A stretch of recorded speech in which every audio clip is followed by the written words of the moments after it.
Feeling better, 84% of you. 5% say about the same. 11%, including Chuck, say worse. They blew it. Will Overstreet hasn't voted yet, so that's why it's skewed. Like I'm waiting for my opinion to be moved one way or the other. All right, so Tennessee's defense was run over at times, but at the same time, they were missing Devin Hobbs and Jackson Moy. Gunnar Stockton had his best day, 304 yards passing, threw a perfect dime on that fourth. I mean, Deion Sanders couldn't have broken that up. That was he'll never throw another pass that beautiful in his life. But the way they threw him, it was almost like Jermod McCoy and Ricky Gibson weren't out there. All your big NIL guys weren't out there. So I just wondered, do you believe Tennessee would have won this game if they had, let's just pick one, if you'd had both your corners or if you'd had both your defensive tackles? I know that's ifs and buts and candy and nuts. Merry Christmas and be. Yeah. But do you think Tennessee would have had a better shot if those guys had been in there, Mike? I mean, I think so, right? And I think what we saw with Redmond and how he was, I mean, first play, boom. Right. I'm going to go challenge the true freshman and see what happens. They got a PI on him. Yeah, and I mean, they went after him time after time, and they said, okay, if we need a play, that's our guy we're going after. So, yes, I think it would have made a difference. You can't go back and say, well, we'd have won the game. I mean, could we? Yes. But it was difficult for us not to have him in. And, he learned a big lesson. It's like, welcome, young man, to the SEC and big-time football. It's a tough challenge. Marlon, a lot of guys were out there, but you still look pretty good on defense. Do you think that could have made a difference having those guys in there, or is that an excuse? Well, I'm going to say this. We know from the last couple of years, Coach G likes that hockey lineup. Well, I'm rolling a whole new defensive line in to come help out and keep those guys fresh. Dominique Bailey and Bryson Easton played a lot of snaps yesterday. And I saw those cats on the sideline. You know, they stayed motivated. But that's a lot of snaps for those two guys, especially in a ball game when we're going back and forth, where you got 41 points, 44 points scored in a game. So I would definitely say, man, that interior depth, we needed it. Not having Moy out there, it hurt us for sure. But I would say, man, yes, you put those guys back in there, you get that depth right on the defensive line, I think we have a different ball game. And, of course, on the corner side, Ty Redmond, man, that was a heck of a ball game for him to be thrown into. It's a hard challenge. He's going to learn from it. He's going to get better as a football player from that game. But McCoy is your guy. You're talking about a top 10 guy that's about being drafted in the NFL draft coming up. That's definitely a difference make on your defense. Georgia also missing some guys. I mean, at right tackle, it was a mess for them all day. I just think, and Will, there's this belief. A lot of people say, well, next man up.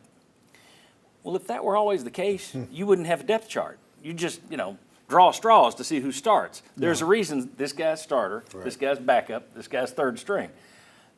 Kevin Simon said to me last year, we were talking about this, and he put it much more succinctly than I ever could, and that was simply, next man up is a great mentality. It is not a reality. And I thought yesterday was an example of, you want to just say next man up, and I know the coaches say that, but I didn't think you could next man up when you got 4 starters who were out yesterday on your defense. Well, I look at it more like with the transfer portal and NIL, your roster, even though you have more numbers, it's still more like an NFL roster in the sense of, you used to have, when Al and I played, you'd have guys that were really talented in second and third string at times that could have good plays and things like that.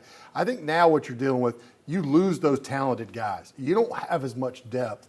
So it's more like an NFL roster in the sense of, I really got about 50 guys that can play, but if I lose one of those guys, it's not always that step up next guy that, hey, this guy can come in and maybe he's just a little bit behind the second string guy, the first string guy.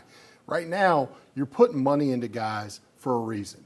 You're putting lots of money on a guy because he's clearly a dominant player, all SEC player, all American player. And when I have to say that guy's out and I've got this guy, guess what? It's not there. It's not the same guy. It's just like in the NFL. If you lose a Pro Bowl player, the guy coming in behind him, you're going, hey, we're going to have to scheme around this and figure stuff around because you lost a Pro Bowl player. If you lose corners like you lost that you put a lot of money into, it's a problem for you. So there are spots where that's problematic, where you don't have depth like you used to be able to fill out and put a guy in. Al? Yeah, we have those two corners, Gibson and McCoy. There's no question. They make plays that will be made by good football players. They put Redmond on the spot yesterday. That's a tough situation to be in the SEC against Georgia, against a high-powered offense, against a great coaching staff that knows how to scheme. And they just They understand how to get things done over there. Like we talked about, they understand how to finish. And to be able to finish, you have to be able to know and see exactly what the weak link is in that defense on that particular day.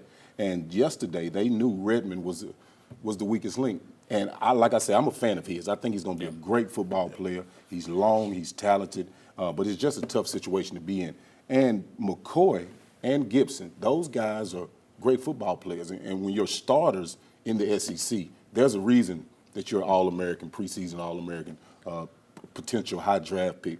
Those things make a big difference because when you have good football players, they can make plays that schemes have nothing to do with. Yeah. You know, especially from the linebacker position.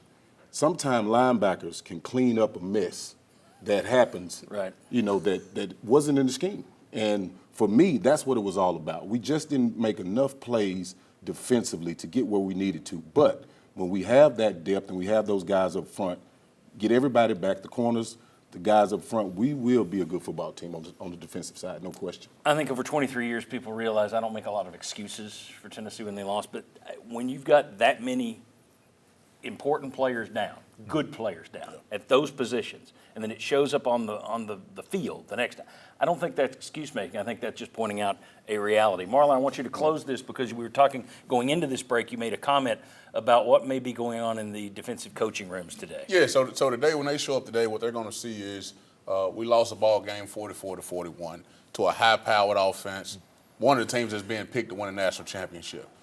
What's going to get you as a defense is when the coach shows you your corrections. Hey, man, we was wrong on this play. Hey, we wasn't not fit on this play.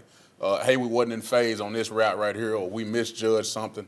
And that's going to piss you off as a defense, and that's going to make them better going forward because now they know that team, we should have beat them.